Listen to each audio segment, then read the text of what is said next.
Harsh here and welcome back to Technolobe. Now today I'm going to talk about the all new MacBook Pro. That is the 2016 version which was launched a couple of weeks back by Apple. Now I've been meaning to put up this video for quite some time now. The question today is that is it worth it to upgrade from the 2015 MacBook Pro to the 2016 one? So let's get started. So first of all, let's talk about the positives with this new MacBook Pro. Number one being that funky touch bar.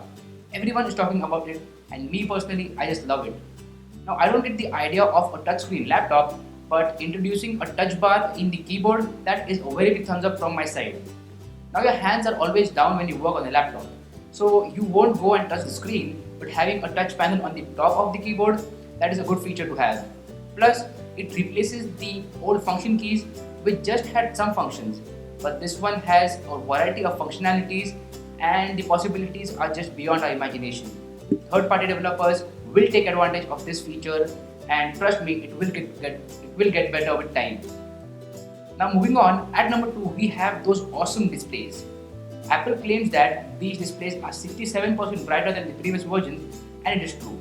They also have a 25% wider color gamut. That means this display will give you awesome colors and it will be crispier than ever. So video editing will be better than ever and you will see sharper images on these new laptops.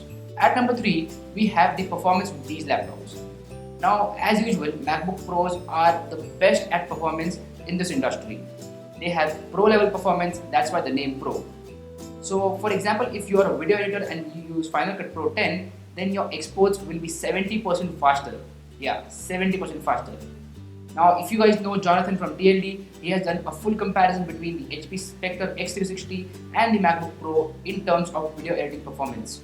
So please go ahead and check his video. The link will be available in the description box below. So you can see for yourself how fast these new MacBooks are. The performance on these new MacBooks is again a very big thumbs up from my side. So now these were the positives about this new MacBook. Let's go ahead to the negatives. Number 1 being the lack of ports.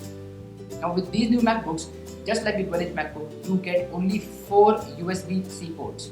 Yeah, only 4 USB-C ports, no SD card slot, no full-size USB, and unfortunately MagSafe has gone as well.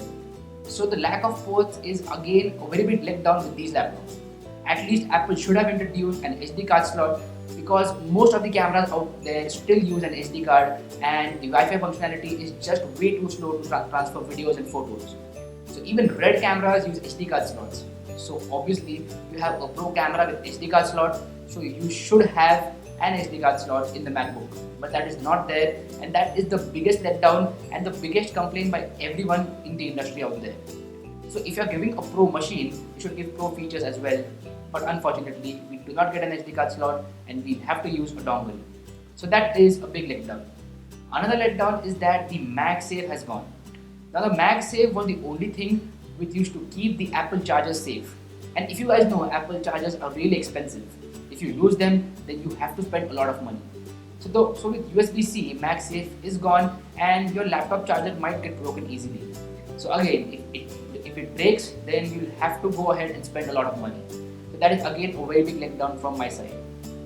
And one more letdown is that you don't have a full-size USB port. Now the USB-C pen drives and hard drives are coming, but a full-size USB port would have been good to have, but it is not there, and that gives me a reason not to go ahead and buy this laptop, because I still use hard drives which use full-size USB ports, and again to use that I have to use dongles, and dongles are not that great. You might lose them often and it will create a lot of problems. So again, let's go back to the question, is the MacBook Pro 2016 really worth it for the upgrade? Well, according to me, right now it is not. If you use old softwares and old hardware, then it is not. But if you are ready for the shift, that means if you are ready to use dongles with USB Type-C only, then you should go ahead and buy it. But if you are not ready to sacrifice ports, then you should go ahead and still buy the 2015 MacBook Pro because it will get cheaper because the new version has come out. So my final verdict is that you shouldn't upgrade to the 2016 MacBook Pro because of lack of ports. But if you don't care about ports and you want that extra bit of performance, then you can go ahead and buy it. So that's it guys, this was my very quick comparison between the 2015 and the 2016 MacBook Pro. Do let me know how you feel about this in the comments below. If you like this content, go ahead and smash that like button. Also, subscribe to my channel now. My name is Harsh Punjabi and see you guys in the next one.